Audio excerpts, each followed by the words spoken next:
Parliament में कहीं क्या हुआ? जिस पार्टी से वो थे उन्होंने उनको निकाल दिया। जब दिल्ली में जुल्म सह के भी मुस्कुराते हो, मैं आपसे बड़ा परेशान हूं। अपने लोगों के तकलीफों में मुस्कुराते हो, बड़ी अचरज की बात है यार। मैं आपके जहन की दाद देता हूं, आप इस हालात में बड़े खुश हैं। इसका मतलब अच्छे कपड़े पहनने से आदमी अच्छा नहीं हो सकता। ये मैं कड़वी बात कह रहा हूं, मेरा जहन है, मेरी वोट का रिश्ता नहीं है आपसे। अगर वोट का होता तो हाथ जोड़ कहता कि बहुत अच्छी बात है, बहुत अच्छी बात है, मुझे वोट देंगे। दूसरी घटना दिल्ली में घटी और आपने मैंने देखा सजदा कर रहे मुसलमानों पे किस तरह लाश बरसाई गई। ये एक आईना था बस आप लोगों के लिए कि अभी समझ जाओ हम तो दलित वर्ग के लोग कितना कुछ सह रहे हैं। आप देखो तो सही, हम पे नौकरी करने के लिए, आगे बढ़ने के लिए आरक्षण था, उस आरक्षण को बिल्कुल खत्म कर दिया।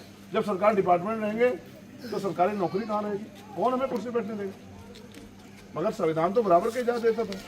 ये संविधान है तो जिसने वोट के लिए, वोट है तो हमारी बस्तियों में लोग आते हैं। वोट का अधिकार नहीं रहेगा तो आपके यहाँ से कूड़ा इतना चल जाए, कोई भी नहीं आएगा।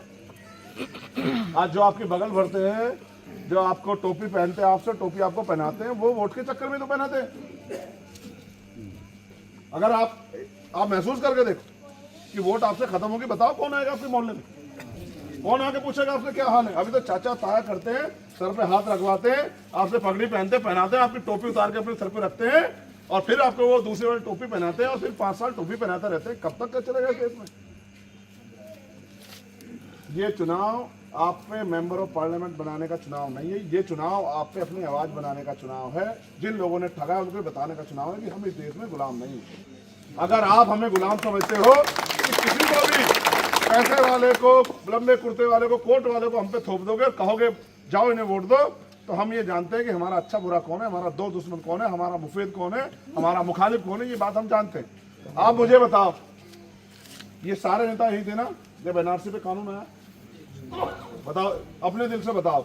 और जब आप लोग भी एक बार हिम्मत हार के पीछे को हट गए, जब मेरी बहनों ने, मेरी माओ ने, वालिदाओं ने, हमारी दादियों ने मोर्चा संभाला, ये सारे नेता यही थे नहीं थे? बताओ, एक के मुंह से आवाज निकली का? ईमानदार से बताओ अपने दिल से। और मुझे आए हुए 15 दिन नहीं हुए थे जेल से। मैं उससे पहले जेल में गया था तिहाड़, मुझे 15 दिन नहीं आए हुए थे। मैं भी घर में बैठ जाता,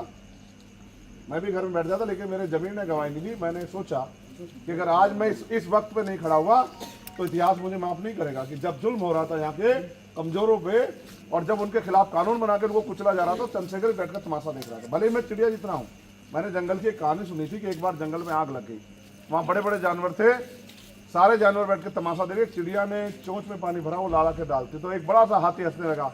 उसने चिड़िया से कहा, चिड़िया जल जाओगी, आग नहीं बुझेगी। चिड़िया ने बड़ा शानदार जवाब दिया। चिड़िया ने कहा, हाँ मुझे पता आग नहीं बुझेगी, लेकिन इस जंगल का इतिहास लिखा जाएगा। उस इतिहास में मेरा जिक्र वफादारों में होगा, तेरा जिक्र गद्दारों में होगा, क्योंकि तू बजा सकता था आपको, तू बजा सकता, लेकिन तमाशा देख रहा था बैठ के। और मैंने वो लड़ाई लड़के साबित किया। भले ही मैं जल जाऊं, मैं ना रहूं, लेकिन इतिहास याद रखेगा कि चंद्रशेखर आजाद ने कभी किसी कमजोर का हाथ नहीं छोड़ा। तो मैं लड़ा, मुझे